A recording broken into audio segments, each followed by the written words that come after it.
श्रीवंशीधर नगर से राशिद अनवर की रिपोर्ट। वर्तमान सरकार ठग गठबंधन एवं भ्रष्टाचार की सरकार है। चुनाव के समय यही हेमंत सोरेन थे जिन्होंने 5 लाख युवाओं को 1932 खतियान के आधार पर नौकरी देने, नौकरी नहीं मिलने तक बेरोजगारी भत्ता देने का वादा किया था, लेकिन सत्ता में काबिज होने के बाद सारे वादे भूल गए। उक्त बातें वंशीधर नगर स्थित डाक बंगला परिसर में भवनातुर विधानसभा क्षेत्र के सभी बूथ कार्यकर्ता को अभिनंदन सह संकल्प सभा को संबोधित करते हुए कार्यक्रम के मुख्य अतिथि सह प्रतिपक्ष के नेता अमर बाउरी ने कही।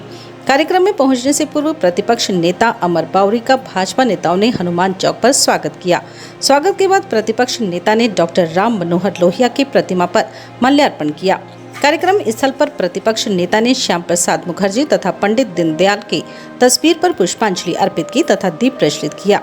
अभिनंदन विजय संकल्प सभा में स्थानीय विधायक सह कार्यक्रम के पलामू प्रभारी भानु प्रताप शाही ने कहा कि बूथ के अध्यक्ष, सचिव और सभी कार्यकर्ता ने जमकर मेहनत की है, इसलिए यह संकल्प सभा का आयोजन किया गया है। पलामू सांसद विष्णुदयाल राम ने सभी बूथ स्तर के अध्यक्ष, सचिव का अभिनंदन करते हुए कहा कि आपकी मेहनत का फल है कि इस बार भी हम जीत कर आए और केंद्र में मोदी जी की सरकार बनी है। डाल्टनगंज के विधायक आलोक चौरसिया ने कहा कि आप बूथ पर कदम जमाकर खड़े हैं, तभी उसका फल है कि आज मोदी जी तीसरी बार केंद्र में आए हैं। मौके पर कार्यक्रम में गढ़वा विधानसभा के पूर्व विधायक सत्येंद्र नाथ तिवारी, पूर्व सांसद घूरन राम, जिलाध्यक्ष ठाकुर प्रसाद महतो, पूर्व जिलाध्यक्ष रघुराज पांडे, गढ़वा जिला प्रभारी विपिन सिंह, प्रभात भूया ने संबोधित किया। कार्यक्रम का संचालन जिला महामंत्री संतोष दुबे ने किया। लेकिन ये जीत कहीं न कहीं थोड़ा सा फीका रहा। जब हम याद करिए 4 जून को हम जीत गए, देश में प्रधानमंत्री जी तीसरी बार प्रधानमंत्री भी बन गए, लेकिन कार्यकर्ताओं में वो जुनून और उत्साह थोड़ा कम दिख रहा था। लग रहा था कहीं कुछ कमी रह गई है, ऐसा लग रहा था, नहीं लग रहा। ऐसा माहौल कांग्रेस और उसके गठबंधन ने बना दिया कि हम जीते नहीं, वो जीत गए। देश के अंदर 99 सीट ला करके कांग्रेस तीसरी बार 100 से कम वोट में 100 से कम सीट में सिमट गई। हम 240 सीट लेकर के आए। हमारे एनडीए प्री पोल अलायंस, हम पोस्ट पोल अलायंस की बातें नहीं कर रहे। 2014 में भी एनडीए गठबंधन की सरकार थी, 2019 में भी एनडीए गठबंधन की सरकार थी और 2024 में भी एनडीए गठबंधन की सरकार है। हम पूर्ण बहुमत की सरकार बनाए, लेकिन उन्होंने ऐसा आबो हवा करा कि मोदी जी को उन्होंने रोक दिया। हमारे कार्यकर्ता भी थोड़ा सा मायूस थे। झारखंड में ऐसा बना दिया कि 5 सीट हार गए, सारे जनजातीय सीट हार गए। अरे सारे जनजातीय सीट हार गए, 14 सीटों का ये लोकसभा झारखंड का, 14 में 9 हम जीते हैं। कितना जीते हैं? अरे भैया कितना जीते हैं? 2 जोर से बताओ। आरोप कितना जीते हैं? तो ज्यादा कौन है? अरे ज्यादा कौन है यार? तो जीता हम है, वो है। अरे तो बोलो यार, ताली बजाओ अपने लिए, क्या ताली बजाओ। हम जीते ही नहीं है। जो लोग कह रहे हैं कि भाई जनजातीय सीट आपने नहीं जीता है, तो आपको बताना चाहते हैं उसमें मुख्यमंत्री कौन थे? चंपई सोरेन जी। और निश्चित रूप से एंटी अलायंस जो लड़ाई लड़ा, उसमें भी मुख्यमंत्री होने के नाते भले ही ना मानते हो, तो डबल मुख्यमंत्री मानते हो, लेकिन नेतृत्व जो है तो उन्हीं का था। वो चुनाव का नेतृत्व कर रहे थे और चुनाव का नेतृत्व उन्होंने किया और उसे चंपई सोरेन जी को उनके विधानसभा क्षेत्र जो आदिवासी के लिए रिजर्व है, सरायकेला, वहां हम लोगों ने, भारतीय जनता पार्टी के लोगों ने 22,000 से उनको विधानसभा हरा दिया। बजाओ ताली, वो जीते हैं कि नहीं जीते? वहां उनको हराया। हेमंत सोरेन के भाई जो मंत्री भी थे, बसंत सोरेन, दुमका से वो विधायक है, वो दुमका में भी हेमंत सोरेन के भाई बसंत सोरेन और मंत्री को हम लोगों ने हराया कि नहीं हराया? वहां भी हम जीते। बजाओ ताली, जीते हैं कि नहीं जीते? जामुन में हमने उनको हराया, वो भी आदिवासी सीट है। घाटशिला में हमने उनको हराया, वो भी आदिवासी सीट है। कोटका में भी हमने उसको हराया, वो भी आदिवासी सीट है। आज तो बड़े बड़े हेकड़ी अब सेठी भगाते हैं और यहाँ आते हैं तो मार ऐसा माहौल बनाते हैं कि लगता है जो ही सेकंड मैन है। मतलब पूरा तो सरकार उठी है, भले मुख्यमंत्री नहीं रहे, लेकिन सरकार उठी है। लोग बालों में से तेल निकालते हैं और बालों में से बाल निकाल दिए। ऐसे बगल के, ये बगल का मंत्री कौन है आपको तो मालूम है ना? है बड़ा मंत्री है, डबल मंत्री है। अरे दबंगई सिर्फ इसलिए है कि वो सरकार में बैठा हुआ है, इसीलिए कोई दरोगा या कोई एसपी या कोई डीसी या कोई वीडियो उसका सुन रहा है। जिस दिन उतर जाएगा ना उस दिन कोई भी उसको सुनने वाला नहीं। काहे ऐसा काहे हम बोल रहे हैं कि चुनाव हुआ और चुनाव में गढ़वाल वो जीत गया क्या? जीता क्या? अरे भैया बताओ ना जीता क्या? सतेंद्र भैया यहाँ बैठे हुए हैं, जीते कि नहीं जीते? तो बजाओ ताली सतेंद्र भैया के लिए। सतेंद्र भैया ने खाली उसको गढ़वाल नहीं हराया, ये पूरे लोकसभा पलामू के 6 विधानसभा में जीता है और गढ़वाल नहीं हराया है। जिस बूथ में वो रहते हैं सुनते हो उसको हरवा दिए हैं। क्या किया? अरे भैया हाथ में पानी नहीं, शर्म नाम का कोई चीज नहीं। नेतृत्व करने के लिए नेता बनते हैं, मंत्री बनते हैं। आपके पास कथनी और करनी में जमीन आसमान का अंतर होता है। आप देश हारे, आप झारखंड हारे, आप विधानसभा हारे। 52 विधानसभा भारतीय जनता पार्टी के कार्यकर्ताओं ने जीता है। एक बार जोरदार तालियों के साथ उनका अभिनंदन करिए। मैं 1 नंबर जो विधानसभा शुरू होता है राजमहल, वहां भी गया था पाकुड़ साहेबगंज इसी कार्यक्रम में अभिनंदन और संकल्प सभा के लिए।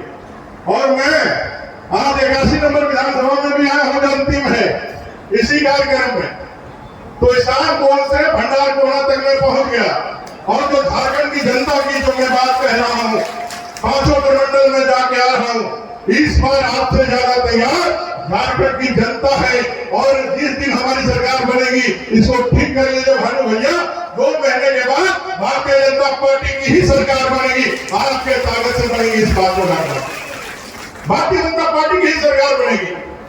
हमने पूछा कि आप इलेक्शन के लिए तैयार हैं? तुरंत उन्होंने कहा कि भाई हम अभी चुनाव करा लो, अभी तैयार हैं। एक हम लोगों को आकर के पूछा पत्रकारों ने, भैया बताओ जेलने वाले तो कह रहे हैं कि पूरा जोश में है, जेल से बाहर निकल करके आए हैं, उनका अभिनंदन हो रहा है। वो कह रहे हैं कि अभी चुनाव हो जाए तभी हम चुनाव लड़ने के लिए तैयार है। और आगे अखबार में पढ़ते हैं कि जेल में कह रहा है पहले यदि चुनाव हो जाएगा तो हम ठीक नहीं होगा, हमें चुनाव जो है वो छठ के बाद होना चाहिए। आप बताइए भैया ये दोनों बदलाव एक साथ कैसे होता है? एक तरफ आप कुछ कहते हैं और करते कुछ है, एक तरफ कहते हैं कि हम डरने वाले नहीं हैं और दूसरी तरफ कहते हैं कि ईडी वाला हमको बहुत तंग कर, हमको जेल डालने का काम कर। अरे डरने वाला और लड़ने वाला दोनों में अंतर होता है क्या? है नहीं। लड़ने वाला कभी डरता नहीं, लड़ने वाला कभी डरता नहीं। अगर देखना है तो भानु प्रताप शाही को देखो, अब डरना है तो डरो, डर के चुपचाप भीगी बात में रहो। दोनों बात एक साथ कैसे हो सकती है? भाइयों ये चुनाव जो है वो सिर्फ विधायक बनाने का चुनाव नहीं है, ये झारखंड को बचाने का चुनाव है।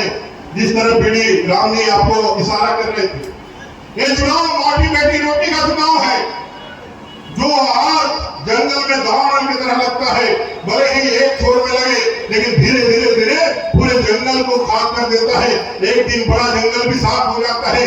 उसी तरह से 81वीं विधानसभा भंडार कोना में बैठे हुए भवनाथपुर, अगर आप तक वो आज नहीं पहुंची है तो आपको मैं बताना चाहता हूँ 1 नंबर के राजमहल पाकुड़, वो अपना दुमका, वो जामा, वो नाला, वो जामताड़ा, वो मधुपुर, वो गोड्डा, ये महागामा, वो अपना जो है ये जो सादरमुंडी में ये आग लग चुकी है, ये आग लग चुकी है। डेमोग्राफी चेंज करने का जो षड्यंत्र, इस देश में पुनः शासन करने का जो षड्यंत्र इसे कांग्रेस ने लगातार किया था, अब उसका असर देखने को मिला है। पश्चिम बंगाल बगल में जहां डेमोक्रेसी नाम का कोई चीज नहीं है, लोकतंत्र नाम का कोई चीज नहीं है, वो भारत का हिस्सा होते हुए भी भारत का हिस्सा जैसा व्यवहार नहीं करता है। वहां संविधान की बातें कोई नहीं करता है।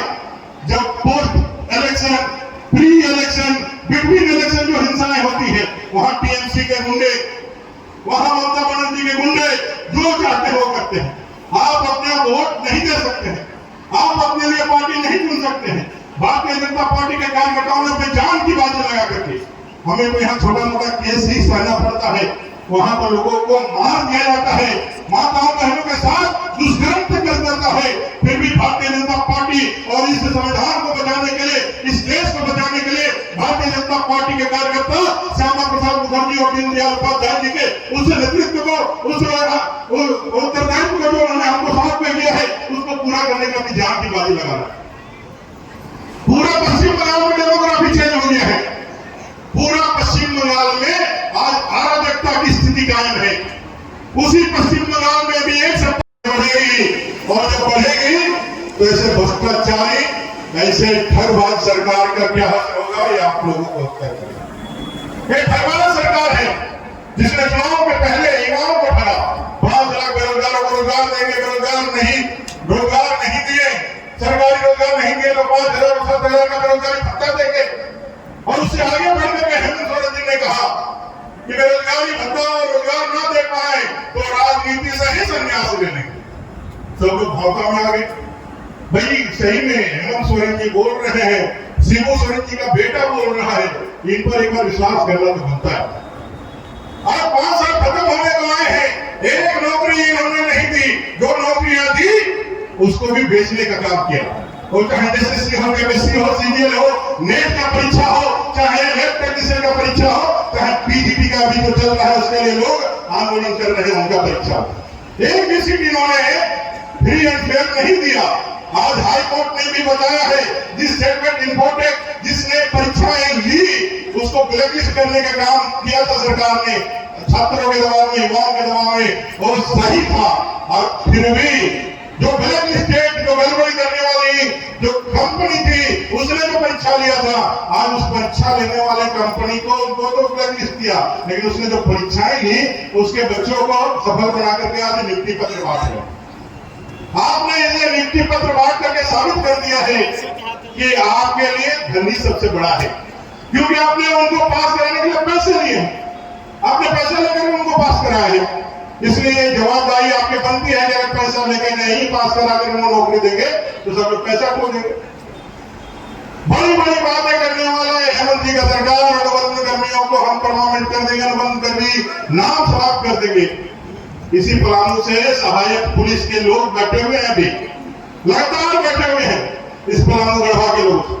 उन लोगों को क्या आश्वासन दिया था कि भाई हम आएंगे और आपको वेतनमान कर देंगे और आपको 100% आपको पुलिस वाला पूरा काम देंगे। 5 साल से ठग रहा नहीं, उल्टे उसको दरमाहा मिलता है, उसको वेतन मिलता है, उसी 10,000 से कैबिनेट से पास करके उन लोगों ने क्या किया, हेमंत सोरेन जी मार ढोल बाजा दिया, हाँ भैया हमने तुम्हारा कर दिया, ढोल बाजा लेके सारे सहायक पुलिस गए, बड़ा बड़ा माला लेके गए, अमीर लेके गए, वही 10,000 में खर्चा करके, 5,000 खर्चा करके मिठाई लेके गए और उनका अभिनंदन करके चले आए, लेकिन आज तक उनका कोई काम नहीं हुआ। ऐसे ही पारा शिक्षक का हुआ, पारा शिक्षक फोन किया था, यही के उन्होंने फोन किया था कि हम लोगों को ठग लिया। बोले हम लोग कैसे ठग लिया भैया, आप तो सहायक अध्यापक और आपने तो बड़ी बड़ी बातें करी, आपने तो उनका जो है सम्मान किया, आपने कहा कि भाई ये तो काम हो गया हमारा। बोलते नहीं सब धोखे था, ये ठग ही लिया है, कुछ किया नहीं। जो आपकी सरकार में, रघुवर दास की सरकार में जो नियम बनाया था, जो 5,000 की बढ़ोतरी की थी, इस सरकार ने सिर्फ उसी को दिया है, उसे 1 पैसा को ज्यादा नहीं दिया। वो पारा शिक्षक को भी ठगा, पोषण सखी को भी ठगा, आंगनबाड़ी सेविका को भी ठगा, कृषक मित्र को भी ठगा, और जो भैया बता रहे थे ऑपरेटर से लेकर के सब लोग को ठगा। ये सारे लोग बंगलो सरकार पाव अधिकार के चक्कर में पीछे पीछे चले। अरे आपको समझना होगा कि इनके लिए पहला और आखिरी जो लक्ष्य है वो सत्ता है, और सत्ता प्राप्त करके सत्ता को लूट का माध्यम बना करके गरीब का खून चूस करके अपना तिजोरी भरना। जो हेमंत सोरेन कहते थे कि भाई हम यदि ये वादा नहीं पूरा कर पाए तो राजनीति से संन्यास ले लेंगे, वो जेल से बाहर आने के बाद 5 दिन सत्ता से दूर नहीं रह पाए। जैसे जल बिन मछली होती है उसी तरह सत्ता बिन हेमंत छटपटा गए। 5 दिन राजनीति से संन्यास लेने तो दूर, 5 दिन बर्दाश्त नहीं कर पाए और सत्ता में वापस आपने वापसी कर लिया और कह रहे हैं कि रिटर्न आ गया। रिटर्न आप आए हैं, रिटर्न झारखंड की जनता आपको कह रही है कि वहां ठग रिटर्न आया है, फिर से ठगने के लिए आया है, फिर कोई लॉलीपॉप, फिर कोई वायदा, फिर बहनों के लिए कोई एक ऐसा वायदा लेकर के आएगा और आपको ठग के ले जाएगा। इसके लिए इसी मुरमातू में यहाँ के दलित, यहाँ के वंशज लोग कह रहे हैं संविधान खतरे में हो जाएगा, लोकतंत्र खतरे में हो जाएगा। उनसे पूछना चाहिए कि मुरमातू के दलित के संविधान में बाबा साहब आंबेडकर के वंशज नहीं है क्या? और मुरमातू के लोग गरीब यहाँ के लोकतंत्र के वासी नहीं है क्या?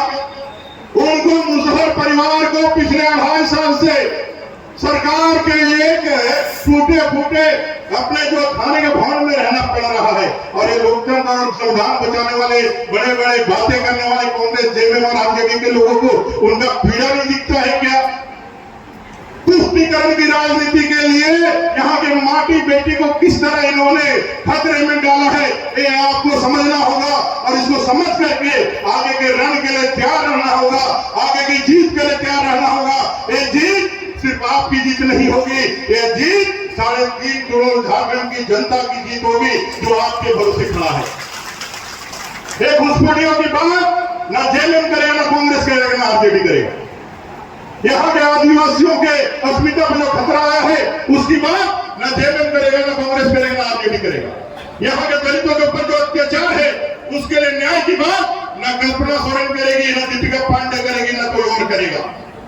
इसकी बात अगर कोई करेगा, भले ही वोट मिले चाहे नहीं मिले, धर्म के आधार पर इस देश ने अपना 2 टुकड़ा 1947 में होते हुए देखा है। धर्म के आधार पर इस देश के 2 टुकड़े होते हुए हमने देखा है। मुसलमान जो पाकिस्तान है, जो बांग्लादेश है, वो भी हमारा ही हिस्सा था। वहां के रहने वाले लोगों से भी हमारा संबंध था। हमारे हिंदू भी वहां रहते थे। 8% आदिवासी अपना जो है हिंदू आबादी थी जब पाकिस्तान अलग हुआ था। 8% हिंदू आबादी थी, अब 1% भी नहीं रह गया है पाकिस्तान। लेकिन उन्होंने भारत में रहना क्यों नहीं स्वीकार, जीना ने क्यों नहीं स्वीकार? वो बोले कि हमारी संख्या ज्यादा हो गई है, मुसलमान ज्यादा हो गए, हम संविधान से नहीं चलेंगे, हम अपने इस्लाम से चलेंगे, इसलिए हमको अलग देश दे दो, इसलिए हमको अलग देश दो। अलग देश उन्होंने मांगा क्यों? क्योंकि उनकी संख्या ज्यादा हो गई थी, उनकी संख्या ज्यादा हो गई थी, इसलिए उन्होंने धर्म के नाम पर एक अलग देश मांग लिया और धर्म के नाम पर अलग देश मांग लिया और वहां रहने वाले हिंदुओं को भी कोई अवसर देने का नहीं दिया। फिर वही षड्यंत्र कांग्रेस जेएमएम और आरजेडी वोट बैंक की राजनीति के लिए इंडिया अलायंस वाले कर रहे हैं। धर्म को फिर आधार बना करके वोट का तुष्टीकरण करने के लिए उनको बढ़ावा दे रहे हैं। फिर से यहाँ का डेमोग्राफी चेंज हो रहा है और फिर से यहाँ पर फिर वो बात चालू हो गई कि पश्चिम बंगाल जो है ना, वहाँ मुसलमान ज्यादा हो गया, संथाल प्रणाली में मुसलमान ज्यादा हो गया।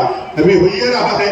अब संडे के जगह शुक्रवार को छुट्टी दे रहा है, रविवार को छुट्टी होता है, लेकिन मुसलमान ज्यादा हो गया है स्कूल में, इसलिए कहता है ना अब रविवार को छुट्टी नहीं देंगे, अब शुक्रवार को छुट्टी होना। कुछ दिन बाद धीरे धीरे वो कहेंगे कि हमारा संख्या ज्यादा हो गया, इसलिए संविधान को हटा दो और दारुल इस्लाम को लागू कर दो। हर बूथ से बूथ के अध्यक्ष, बूथ के सचिव, BLA 2 और 2 महत्वपूर्ण कार्यकर्ता और हमारी उस बूथ के महिला बहनें चल करके जो आज यहाँ आई है अभिनंदन समारोह में। मैं चाहता हूं कि इसका शुरुआत जिस अभिनंदन के लिए किया गया है हमारे लोकप्रिय सांसद आदरणीय विष्णुदयाल राम जी और हमारे आज के कार्यक्रम के मुख्य अतिथि आदरणीय अमर बावरी जी खड़े होकर के आप लोगों का अभिनंदन करेंगे, स्वागत करेंगे और आपके मेहनत के लिए आपको आभार प्रकट करेंगे, आपको धन्यवाद प्रकट करेंगे।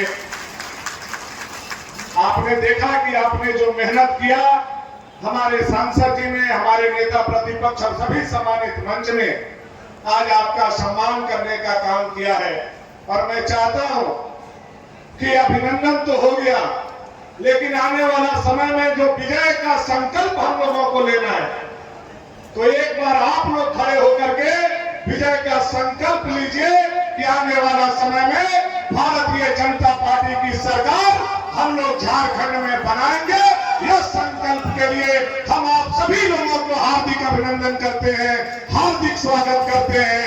भारत माता की, भारत माता की, वंदे वंदे वंदे, जय श्री राम, जय श्री राम, जय श्री राम।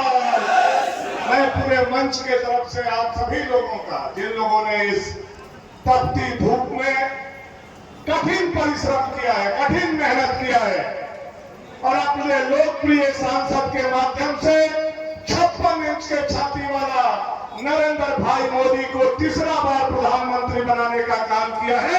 मैं आपके चरणों में वंदन करता हूं, अभिनंदन करता हूं, आपका स्वागत करता हूं और आपसे ज्यादा मैं आपके माता पिता को प्रणाम करता हूं कि आपके जैसे पुत्र और आपके जैसे पुत्री को उन्होंने भाजपा में दिया कि भाजपा का परचम आज तीसरा बार हम लोग देश में लहराने का काम किए हैं। इसके लिए आपके माता पिता, आपके गुरु को भी मैं हाथ जोड़ करके प्रणाम और अभिवादन करता हूं। ये सुखद पल एहसास करने वाली चीजें हमारे माननीय सांसद के माध्यम से जो हम लोगों ने सरकार बनाया है, यह सरकार देश को नई दिशा देने वाली है। हमारे यशस्वी प्रधानमंत्री जी ने कहा है कि तीसरी टर्म में आई हुई हमारी सरकार 3 गुना तेज गति से हम काम करेंगे और जो गरीबी उन्मूलन का काम है उसको 3 गुना स्पीड बढ़ा करके आने वाला 2029 तक गरीबों को कम से कम 40 करोड़ गरीबों को गरीबी रेखा से बाहर करने का काम करेंगे। यह यशस्वी प्रधानमंत्री जी ने शपथ के साथ कहा। भारतीय जनता पार्टी जिसके पूंजी हम लोगों के, जिन्होंने भारतीय जनता पार्टी और जनसंघ का स्थापना किया, ऐसे पंडित दीनदयाल उपाध्याय जी, श्यामा प्रसाद मुखर्जी जी के अंत्योदय के परिकल्पना के साथ आज भारतीय जनता पार्टी पूरे देश के गांव गरीब के चिंता करते हुए लगातार परिश्रम और मेहनत करने का काम कर रहा। पहले गरीबों के तक कोई भी योजना नहीं पहुंचती थी। कुछ देश के उस समय के प्रधानमंत्री कहा करते थे कि हम गरीब के लिए 1 रुपया भेजते हैं तो 15 पैसा गरीबों तक पहुंचता है। लेकिन यही आपके मेहनत के वोट से पिछड़ा का बेटा, गरीब का बेटा और चाय बनाने वाला का बेटा जब प्रधानमंत्री के कुर्सी पर बैठते हैं तो 1 रुपया दिल्ली से डालते हैं तो 1 रुपया गांव के खाता में, गरीब के खाता में आता है। यह हमारा उद्देश्य आज नरेंद्र भाई मोदी जी पूरा करने का काम कर रहे हैं और उनकी अगुवाई में जो आप कार्यकर्ता मेहनत करके भारतीय जनता पार्टी को संबल प्रदान करने का काम आप लोगों ने किया है। वाकई मैं यह कह सकता हूं, याबर बार का चुनाव भूरन भैया बता रहे थे, प्रभात जी बता रहे थे, अबर बार का चुनाव संविधान के लहर और आरक्षण के जहर पर लोगों ने बीज बोने का काम किया और जनता को गुमराह करने का काम किया। उसके बावजूद पलामू लोकसभा में विष्णु दयाल राम जी को, नरेंद्र भाई मोदी को और भारतीय जनता पार्टी के पीठ में धूल नहीं लगा सके। वो आप लोगों के चलते ऐसा हुआ, आप लोगों के कठिन मेहनत के चलते ऐसा हुआ। और हमारे आज बुजुर्ग जो बैठे हुए हैं जनसंघ काल के समय से, पहले पंक्ति में जो आपने बीज बोया था वो आप वट वृक्ष बन करके नरेंद्र भाई मोदी की तरह पूरे विश्व में सबसे विश्व विख्यात नेता कोई बना है। तो हमारा नरेंद्र भाई मोदी गरीब का बेटा विश्व का नेता बन करके आज उभरे हैं। तो आप कार्यकर्ताओं के दम पर आज नरेंद्र भाई मोदी उभरे हैं।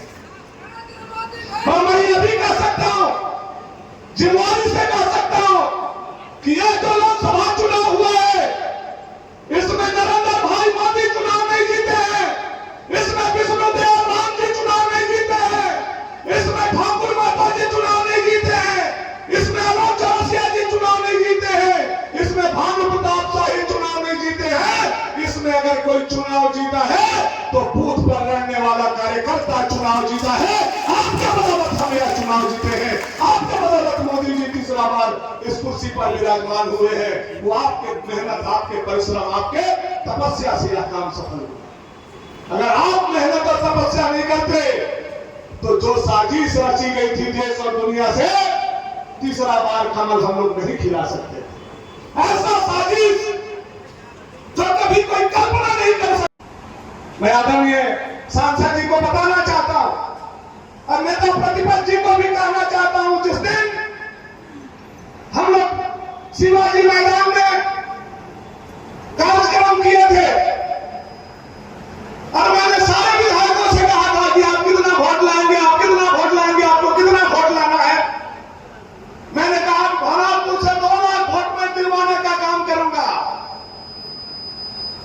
हमारे विरोधी भी और कुछ हमारे लोग भी हमारा उपहास उड़ा रहे थे, कह रहे थे पिछला बार इसलिए भवनाथपुर में 1.5 लाख वोट आ गया था कि कुछ और लोग हमारे साथ थे, अब वो चले गए हैं, भवनाथपुर में अब बार 1 लाख पार करना मुश्किल हो जाएगा, ऐसे कहने वाले लोग भी थे।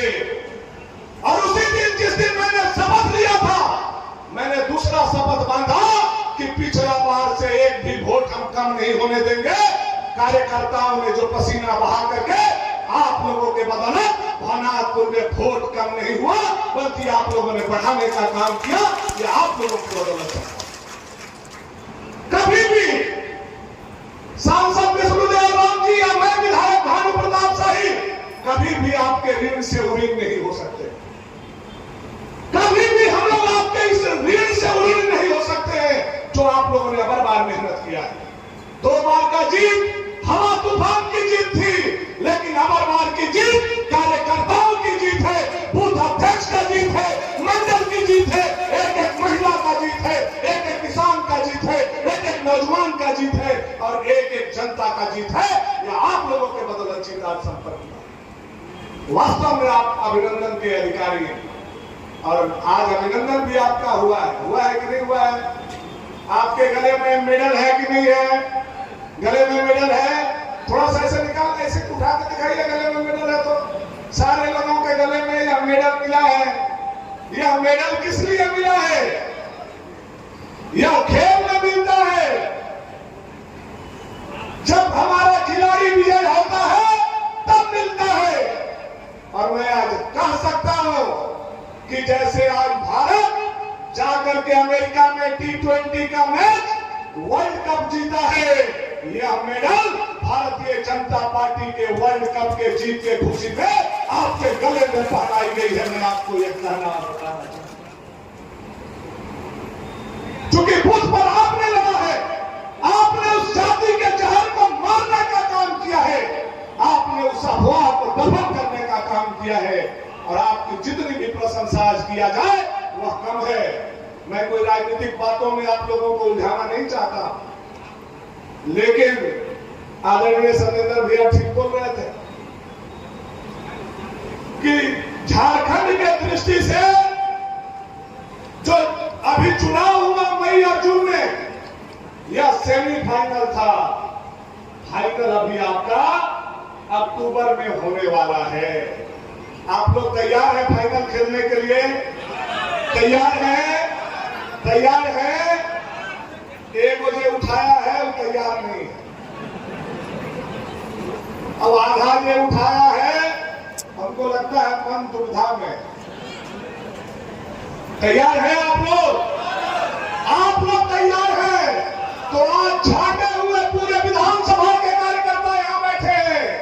मैं आपके दम पर कह सकता हूं कि इसी तरह से हर विधानसभा में हर कार्यकर्ता को उत्साहित किया जाएगा और अबर बार जो झारखंड की कुर्सी पर इंडिया गठबंधन बैठी है उसका गट्टा पकड़ करके हम लोग उतारने का काम करेंगे और भारतीय जनता पार्टी को विराजमान करेंगे। वो आपके दम पर आज मैं यहां कहना चाहता हूं, उतारेंगे कि नहीं उतारेंगे? उसके लिए आप लोगों को भी अगल बगल देखना होगा, खाली भवनाथपुर में उलझ के नहीं रहना होगा। हिताई मताई पूरा झारखंड में है कि नहीं है? नहीं है ससुरा, पहिलवाना फुफारा, अब ये से लग जाना होगा, क्योंकि फाइनल हम लोगों को जीतना है। भाजपा का सरकार झारखंड में बनाना है और ये लुटेरी सरकार को झारखंड से के पद से उतार देना है। इसके लिए आज यह संकल्प करने हम लोग यहाँ आए। आप जानते हैं कि ऐसी सरकार बैठी हुई है कुर्सी पर, जो जो वादा किया एक भी पूरा नहीं किया और जो जो वादा नहीं किया आज हर काम यह सरकार कर रहा है। क्या वादा किया था? 5 लाख नौकरी देंगे, दिया क्या? दिया। बेरोजगारी भत्ता देंगे, दिया। 72,000 रुपया चूल्हा खर्चा देंगे, दिया। बेघर लोगों को मुफ्त में 5 डिसमिल जमीन देंगे, दिया।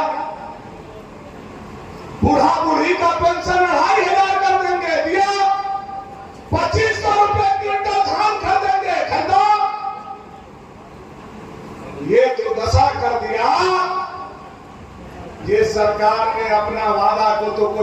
नहीं किया, लेकिन सरकार के मुख्यमंत्री और बगल के मंत्री ने झारखंड के जनता से बालू तक छीन लिया। यह नालायक सरकार हेमंत सोरेन का सरकार है, जो झारखंड के जनता से बालू जो बालू 500 रुपए ट्रैक्टर भारतीय जनता पार्टी की सरकार में गरीबों को मिलता था घर बनाने के लिए, प्रधानमंत्री आवास बनाने के लिए, ओटा बनाने के लिए, नाद बनाने के लिए, घर ढालने के लिए, आज वो 500 का बालू 5000 हो गया कि नहीं हो गया? बताइए आप लोग, हो गया कि नहीं हो गया? 5000 रुपए कर दिया। गरीबों का घर नहीं बन रहा है। आज नेता प्रतिपक्ष यहां बैठे हुए हैं, मैं इनके और प्रदेश अध्यक्ष बाबूलाल जी के सहमति के आधार पर कहना चाहता हूं, चूंकि पार्टी में मैंने यह विषय रखा है और आप कार्यकर्ता को भी कहना चाहता हूं। विपक्ष आदरणीय अमर कुमार गौरी जी भी यहाँ पर उपस्थित है। ये 13-11 जिला का जो काफी गंभीर संकट था, गंभीर समस्या था, हम कह सकते हैं, इसका दुष्प्रभाव आने वाले जनरेशन, आपके बाल बच्चे पर भी पड़ता। उस गलत कानून का विरोध किया था सदन में उठकर के आदरणीय भानु प्रताप शाही जी ने कि भाई अगर गुमला में अगर गढ़वा के लड़का को नौकरी नहीं लगेगा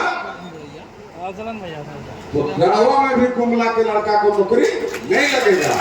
और उस कानून पर अगर किसी ने मुहर लगाया, उन दिनों इस कमेटी के चेयरमैन थे आदरणीय बौरी साहब यहाँ पर उपस्थित थे। बौरी कमेटी बना था और बौरी कमेटी ने इस गढ़वा सहित 11 जिला के साथ न्याय करने का काम किया था, जिसका लाभ आज भी नौनिहाल बच्चे होने वाले नौकरी जिन्हें चाहिए उन सभी बच्चों को इसका लाभ मिल रहा है। अब ये अलग बात है, ये सरकार हम लोग पर ये नहीं निकाल रहा है तो बौरी जी की कमेटी के रिपोर्ट दही के दही रह जा रहा है। लेकिन जब भी नौकरी होगा, जब भी बहाली होगा, आदरणीय बौरी साहब के कमेटी का लाभ यहाँ के नौजवानों को मिलेगा। आज संजोग से मंचासी बहुत सारे नेता हैं, मैं एक बात जरूर कहूंगा, अब भानु प्रताप शाही जी आपके काफी लाडले और दुलारे हैं। आज देखिए यहाँ पर लीडर अपोजिशन है, हम कह सकते हैं कि झारखंड प्रदेश के 3 बड़े नेता में एक नेता अमर कुमार गौरी जी जी आज यहाँ पर मैं गौरी जी को बताना चाहता हूँ, देखिए अब गांव गरीब बूथ क्लस्टर के कार्यकर्ता हो या आम मतदाता हो, आज लोग काफी समझदार हो गए हैं। इधर एक कहावत चलता है कि भाई घर भी तगड़ा होना चाहिए और बर भी तगड़ा होना चाहिए। बर मने हो सकता है कि नहीं समझ पाते होंगे, अमर कुमार गौरी जी बर मने दूल्हा के कहा जाता है, मंत्री, मतलब उसी वही हाल है मतदान में। लोग अब बर को भी देखते हैं और घर को भी देखते हैं। एक जमाना था कि बर लागड़ है, घर बिल्डिंग है, बस बिया हो जाता था, बाद में मैया दीना दुख काटती थी। इसलिए अब लोग क्या देखते हैं कि बर भी स्ट्रांग होना चाहिए और घर भी स्ट्रांग होना चाहिए। आज सौभाग्यशाली हैं हम कि हमारा बर भी स्ट्रांग है, बर मने रानू जी और घर मने भाजपा, दोनों परिवार जुट गया है। इसलिए इस क्षेत्र का अत्यधिक विकास भी हो रहा है, हम कह सकते हैं कंपैरेटिवली अन्य दूसरे विधानसभा के क्षेत्रों के तुलना में अगर देखेंगे। आज नरेंद्र भाई इस देश के प्रधानमंत्री हैं, तो नरेंद्र भाई मोदी प्रधानमंत्री हैं, मतलब पार्टी जो है भारतीय जनता पार्टी भी स्ट्रॉन्ग पार्टी है और नेता भी कड़कदार है। तबे देश के तीसरी बार प्रधानमंत्री बनने पाए हैं। तो आप सभी उपस्थित लोगों से मैं यही कहूंगा और नेता प्रतिपक्ष को भी कहूंगा, इस बात का जरूर ख्याल रखिए कि बर और घर दोनों जब स्ट्रॉन्ग होगा आपको सफलता निश्चित मिलेगा। अभी देखिए आसन 3 महीने के बाद विधानसभा चुनाव है। विधानसभा चुनाव में प्रत्याशी चयन में भी आप इन बातों का ख्याल रखिए, कहीं लागड़ के दे दीजिएगा जैसा घर है तो सक्सेस से हो जाएगा तो घबरा जाएगा। आपको दोनों चीज का ध्यान रखना है। अभी देखिए हम लोग के बीच लोकप्रिय सांसद हैं, ये अत्यधिक क्वेश्चन उठाने वाले सांसद में इनका नाम आता है। गांव गरीब किसान की समस्या को प्रमुखता से उठाते रहते हैं। आज वैसे सांसद हम लोग के बीच यहाँ पर उपस्थित हैं, सांसद महोदय से भी निवेदन है कि आप इस क्षेत्र की जो प्रमुख समस्या है, यह क्षेत्र वर्षा अनावृष्टि क्या उसको रन शेडो एरिया में यह क्षेत्र पड़ता है। यहाँ के लिए कुछ बड़े स्तर पर कुछ केंद्र से कोई बड़ी योजना को आप यहाँ पर उतारने का काम करेंगे, ताकि यहाँ के जो खेतीहर हैं, मजदूर हैं, जो आज पानी के अभाव में खेती नहीं कर पाते हैं, वैसी कोई योजना, वैसा कोई स्कीम, वैसा कोई प्लानिंग हम कर सकते हैं। इस क्षेत्र को आप इंडस्ट्रियल कॉरिडोर के रूप में डेवलप करिए। इस क्षेत्र में अत्यधिक इंडस्ट्री आप लगाइए, यही का डोलोमाइट, यही का पत्थर दूसरे जगह जा करके वहाँ के लोगों को रोजगार मिलता है। वैसे तो पूर्व में इसका बहुत बार शिलान्यास भी हो गया था, लेकिन वो तो नकली शिलान्यास था। सांसद महोदय, आपसे अनुरोध है,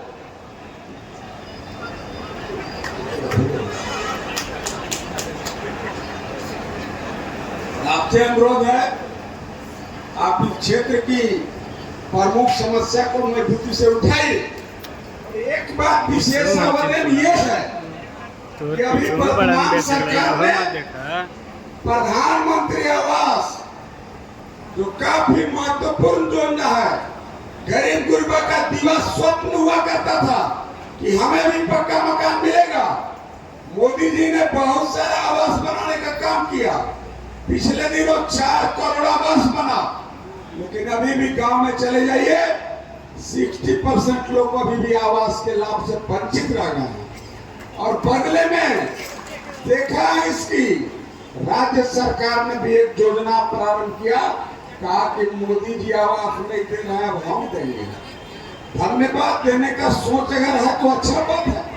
कहा कि हम अबू आवास देंगे, लेकिन अबू आवास का ये दुर्गति हुआ कि एक एक पंचायत में 5 गो 2 गो अबू आवास तो मिल गया, लेकिन उसके लिए राज्य सरकार ने कोई फंड वहां पर उसके लिए नहीं रखा था। इसलिए अधिक से अधिक अबू आवास जिसे मिला वो भी दुखी है।